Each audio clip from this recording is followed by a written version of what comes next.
The channel greets everyone. Welcome back to the Ghost Stories Vietnam channel. The channel wishes everyone a very fascinating ghost story listening session. Today, we have reached episode 4. The channel continues to retell the ghost stories sent in by all our viewers. For those who have ghost stories to submit, you can send them to our Gmail or the Zalo phone number currently appearing on the screen, everyone.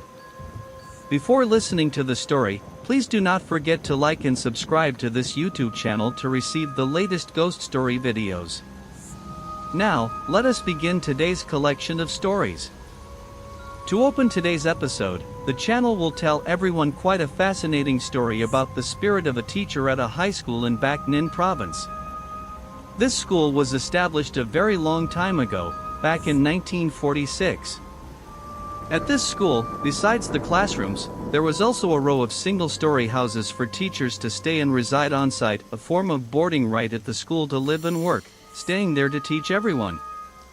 For a very long time, the local people there all rumored that within this row of houses, there was a specific house that was haunted, and that spirit was none other than a female teacher who had committed suicide there. To put it bluntly, it was the spirit of a teacher who taught Chinese at this school. The reason this teacher passed away was that during that year, because her lover betrayed her and dated someone else, she became deeply sorrowful. Consequently, she went out to the tamarind tree right next to this row of classrooms and hanged herself to death there. Nothing would have been worth mentioning if she had not left a suicide note for her family to know. She said that when her family discovered her, they had to bury her right under this tamarind tree, which was right next to that classroom, burying her there so she could observe her students every day, as she loved her students very much. Afterward, when everyone, her family, discovered it, they brought her body to be buried under this tamarind tree according to her final wish, and people did not call her soul back either because that was what she wanted. Then this matter faded into oblivion because it was a very long time ago, until the year 2002 when someone witnessed it again. Because suddenly in that year, many people saw the spirit of this teacher coming back to scare them. From the moment she passed away, everyone forgot this story, and she did not return either. During those years, people began to pass rumors to one another about room number 3 in this row of single-story houses. At that time, this row of houses still existed, but it had become very old and dilapidated over the years. And the majority of the witnesses who saw the spirit of this teacher with their own eyes at that school, whoever retold it was terrified. Some people even almost went crazy because they were so deeply obsessed. First was the witnessing by the security guard. That year was 2002, and this security guard had worked there for 6 years, since 1996. He had worked for 6 years and had never seen anything, until that year when he saw it during a night shift. According to the retelling by Uncle Ben, almost every single night he had to walk through each row of classrooms once more to check if these classrooms had been locked. When he walked in front of class 11A2, he stood there, and at first, he looked at the padlock. The padlock was tightly locked. After that, he cast his eyes to look through the window of this classroom. This window was located on the inner wall and was made entirely of glass, so it was possible to look straight out to the back, and the area behind this classroom was precisely the row of single-story houses for the teachers. At that time, no teachers were living in this row of houses yet, but it was possible to look straight through the window of that classroom. Just as he raised his eyes to look through, he saw inside the classroom of that row of houses the shadow of a girl. He thought his eyes were playing tricks on him, so he rubbed his eyes to look again, and saw that indeed, standing in front of the teacher's desk was a girl. This girl was wearing clothes like those of people from the old days, similar to a cheongsam, a traditional garment with a form-fitting design for Chinese women that extended long like this. That outfit was red, and in her hand, she held an umbrella, a bamboo umbrella like those that Chinese girls in the old days used to hold. At first, Uncle Ben did not think much of it. He thought it was a thief or wondered who would come in here at this hour, so he was not afraid yet. He walked down, looped around to the back of this classroom, which was in front of that house, stood there, and asked, "Is anyone there? Who is inside? Come out." But from the moment Uncle Ben looped around to that room, he flashed his flashlight inside to check, and it was completely dark with no one there at all, so he thought the thief had hidden. At this moment, he heard a sound like someone stepping on leaves, rustling and rustling, because right by that classroom was a tamarind tree, just like the sound of tamarind leaves falling down, then footsteps going rustle, rustle, rustle like this, and then the sound stopped. Therefore, he felt so frustrated that he walked back to the guardroom, brought his yellow dog down here to see if the dog could see anything. In truth, from his guardroom, he could still look straight out to that room, but because he wanted to make sure who was in that room, who had broken in at this hour. So he led his dog in front of the door of that room, stood before the door, held a flashlight, flashed it all over this classroom, and asked, "Who is it? Who is in there? Come out, I see you." However, his dog did not bark anymore. It stood at the door but began to back away, backing away while growling, and after a while, it threw its head back and howled, exactly like when a house is about to have a death. Before this, his dog had always been a very smart dog. It was never skittish like that, but suddenly today it became so skittish. When the dog had howled for a while, from inside the guardroom, no, from inside that room, Uncle Ben flashed his flashlight inside once more. When he flashed the flashlight into the corner of the room, he saw the girl from earlier who had been standing on the teacher's desk. Now she was no longer standing on the teacher's desk, but she was standing close to the inner wall of that classroom. He could not see her face clearly as it was completely blurred, but blood was streaming down in 2 lines from her eyes. He was so frightened that he abandoned the guardroom and ran straight out toward the gate. But at this time, the gate was still locked, and he could not run out yet because he had not brought the gate key. He was running and screaming at the same time. The residents living right next to the wall of this school heard it too, but they did not know what was happening inside the school, whether it was a brawl or something, so they also gathered outside. Then, while he ran into the guardroom to get the key, he felt as if this girl had chased him all the way to the guardroom. The more he ran, the more he heard this girl chasing behind him with thudding sounds, even though she had no feet at all. Trying his best to stay calm to open this gate, he ran out onto the street and lay there thrashing, speaking to everyone. He retold it to those people, but they did not believe him yet.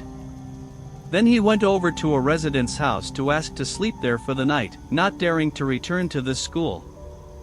The next morning, this uncle also went into the school to tell the principal and the teachers in the school that last night he had encountered such and such, but no one believed him. Even the residents did not believe him.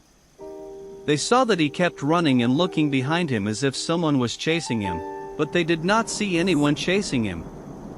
Thus, the entire school did not believe him, and finally, on that very day, he wrote a resignation letter to quit his job in a state of extreme panic. Even though he was an older man, he was still very afraid because the image of that girl opening her eyes wide to look at him like this, her eyes were stark white with no black irises. So, that night of terror for the security guard was May 22, 2002. A period of time later, the story continued with a boarding teacher at this school. That teacher was named Truck, who taught English at the school. She had just transferred from Langsun to this school to teach. Because her circumstances were difficult and her home was too far away, she decided to request the school to stay in that row of single-story houses, both teaching and living in there to save money. Since that row of rooms, though a bit old, had not had any teachers living in it for a long time, now that this teacher requested to move in, the school agreed and accepted her into that room to live. She lived there for only a short period of time, then she did not stay anymore. She also resigned from teaching and went back to her hometown. Many people speculated. They said she probably transferred her work back to Langsun to be close to home. Someone even said this teacher suffered from a critical illness, like cancer or something, and went home for treatment, but all of those were merely speculations. The truth was that this teacher had encountered the spirit of the other teacher out by the tamarind tree again.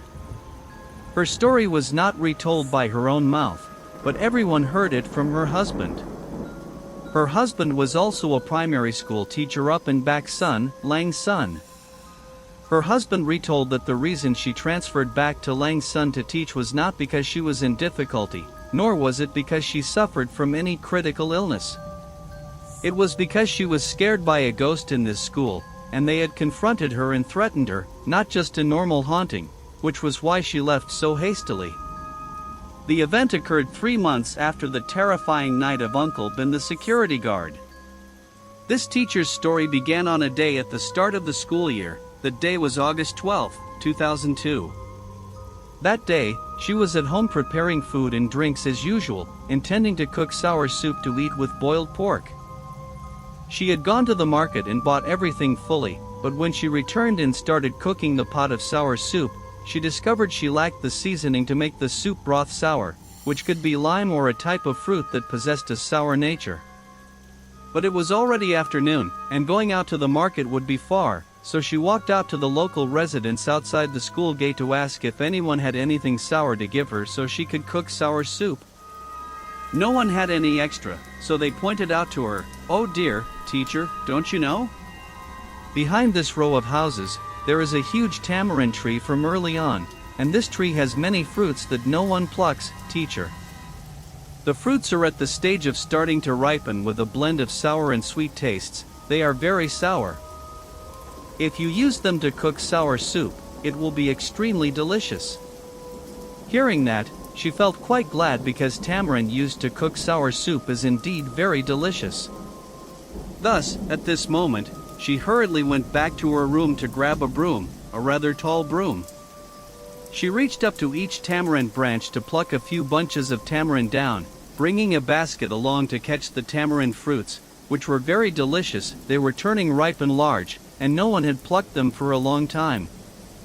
She intended to pluck a great deal to keep in her room so that in the future, whenever she wanted to eat something, she could eat it without having to come out here to pluck them again.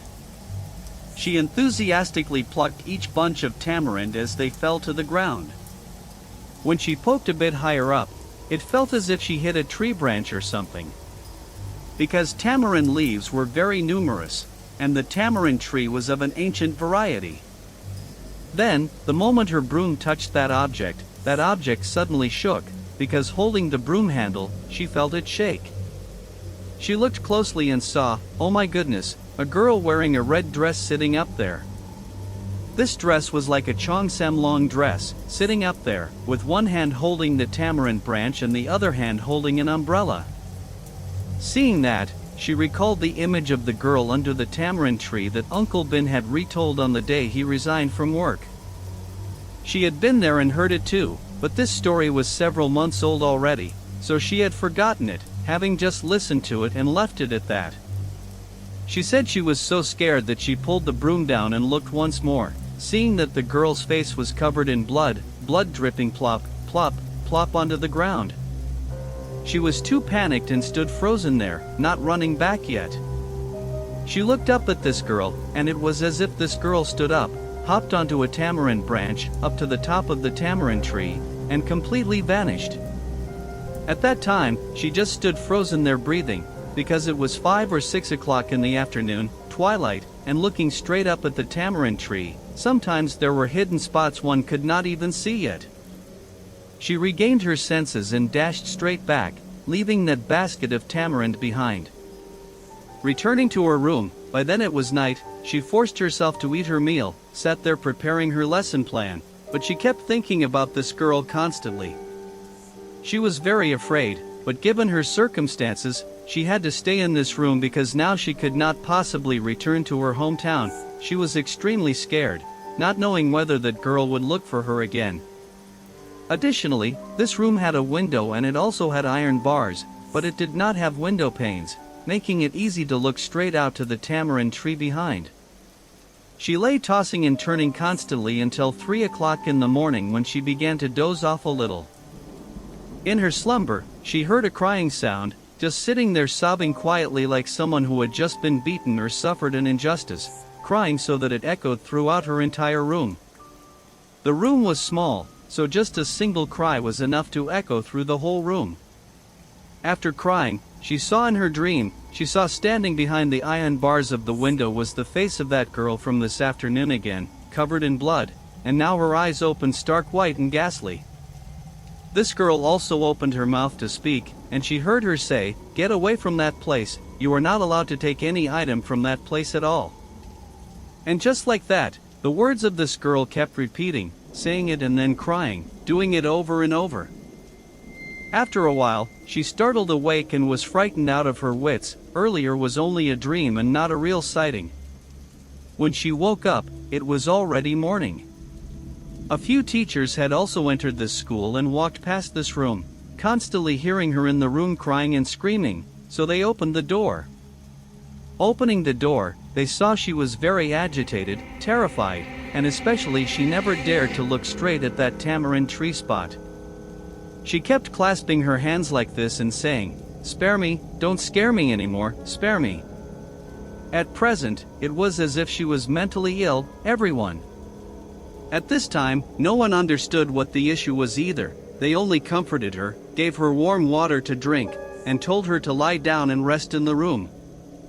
3 days later, she was still living in that house, and almost every night she saw this girl coming back to cry and yell at her that she was not allowed to touch any utensil in this room, understand? She saw it continuously for 3 days like that. Until that Sunday weekend, she took the liberty to tell the principal that she would just quit completely rather than stay here. Before resigning, she went out to the tamarind tree, lit 3 incense sticks, sat there, and prayed to the spirit of this girl not to come back and disturb her anymore. Now she has returned the house and does not dare to touch anything in that house anymore. Please do not follow me anymore. Then, after finishing the offering, she packed up whichever belongings were hers and went straight back to her hometown, never returning to that school again. When she resigned so abruptly, the teachers in the school were all surprised. Generally speaking, it was a pity because she was quite a talented English teacher who loved her students very much. Until a long time later, there was a group of alumni who had graduated from the school. Coincidentally, this group of students heard those 2 stories from back then, which was a very long time ago. This group of students also wanted to dig back into the story to see what the truth of this story was.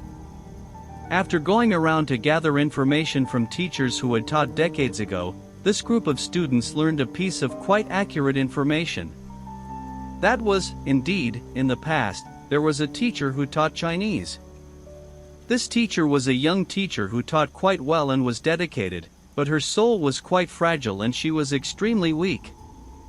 That day, while standing in class, she learned the news and discovered that her lover, who was also a male teacher in this school, was dating a female student. At that time, she abandoned the class and did not teach anymore.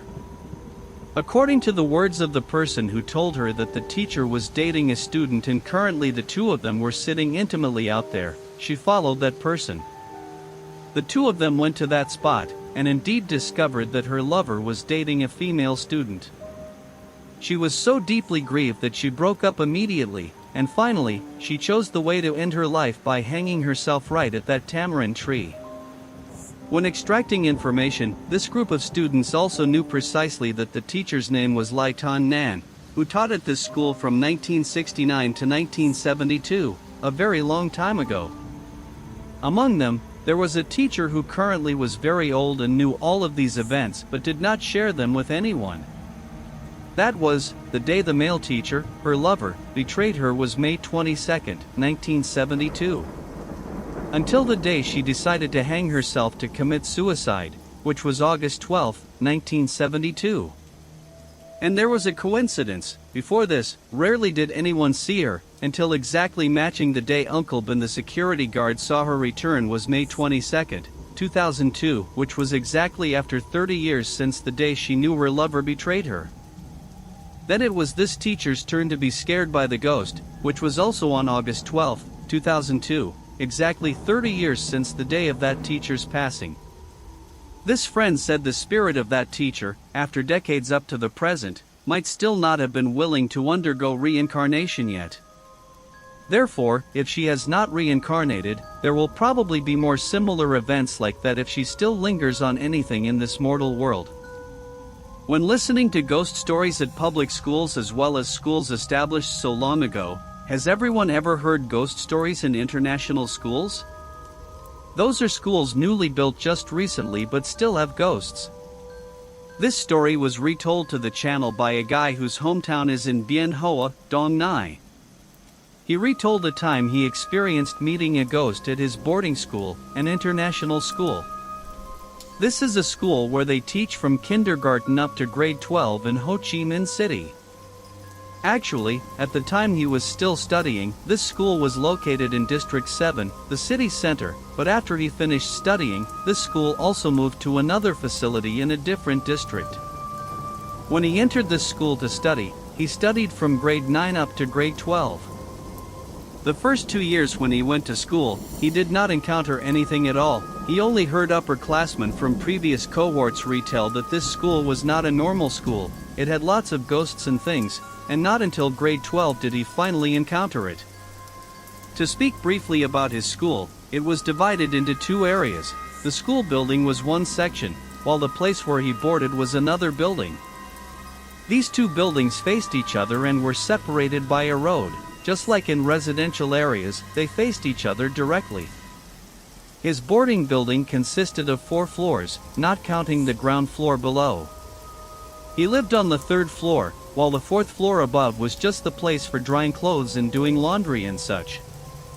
Due to boarding, he along with the other kids sharing the room also had to sleep on bunk beds just like in normal dormitories. This room consisted of 10 people. That day was the weekend. As usual, the school would allow students to independently go sleep at a hotel or go out to play, or they could also go back to their hometowns. That day, everyone in his room had gone back to their hometowns, leaving only 4 kids staying behind. He also stayed behind in the room. Beds were still very empty, so the 4 kids decided to sleep together, sleeping close to each other's beds way in the corner of the wall so it would be easy to talk and then sleep. Thus, he lay on the lower bunk, and another friend named Kai lay on the upper bunk above him. The 4 kids basically huddled together in a corner like that. Because Kai lay on the upper bunk, when sleeping, he could survey the entire room. He could see the bunk bed opposite him and the lower area as well. That night, after talking to each other the whole night, every kid went to sleep. A few weeks later, it also came to the weekend, and all the kids in this room went back to their hometowns. He also went back to his hometown, leaving only one guy in this room named Bao, who stayed in the room to sleep along with the proctor of this room. Each room had a proctor. The teacher and students slept on 2 beds. While he was lying asleep like that, he felt his body become completely stiff and rigid, very strange. That was the first time he experienced sleep paralysis. But because he felt his body so heavy as if someone was pressing down on him, he knew for sure he was being pressed by a ghost. He opened his eyes and saw a complete black shadow, a human-shaped black shadow, sitting on his stomach like this and pressing down exactly like a block of stone. He was also too afraid, but because his mouth could not open, he still tried his best to recite Buddhist prayers and formed hand signs, the action of intertwining fingers into special shapes in spirituality and religion to protect oneself, hoping that the spirit would go away and stop pressing on him. After a period of struggle, his body lightened up a bit, and he began to sit up, intending to run over to the bed of Master Sao, the proctor, to lie down with the teacher.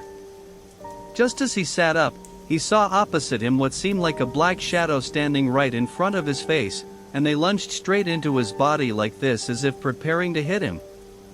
Just as it lunged into his body, this entity seemed to pass right through his body and completely vanished. He was frightened out of his wits and ran over to the proctor's bed, saying, Master Sao, please let me sleep in the same bed with you, Master." Hearing him speak like that in the middle of the night, Master Sao knew it too, because being a teacher, they would definitely know what was happening in this school, but because the teacher did not say it, he just smiled and said, "Just sleep here with me." He hugged the teacher tightly the entire night because he was too afraid. Sleeping until the next morning, when all the kids came up to the room, he also retold it to all of them. Hearing it, they just listened and left it at that, and none of the kids were afraid because that guy from the previous time had seen a ghost lying under the lower bunk bed and was not even afraid yet, let alone being pressed down. Moreover, none of the other kids had been scared yet, so they just listened and left it at that, living normally. Then it continued until the weekend of that week, still the same 4 friends staying behind in that room again. The other kids had all gone back to their hometowns, and these 4 kids also gathered in the corner of the room to lie down and sleep.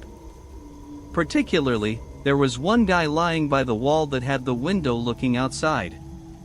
At this time, the 4 kids were lying down and also talking to each other very boisterously, talking until 1 or 2 o'clock in the morning and not asleep yet. He also lay on the upper bunk looking down below to talk with everyone. While talking, it seemed he lay in one posture for too long and became sore, so he turned his face out toward the direction of the window looking out at the hallway. The window also had a curtain, but at this time, the curtain had not been completely closed yet, so his eyes could still look out at the hallway. He was also a guy who before this had never seen a ghost. However, when he looked out the window, he saw in the hallway a woman.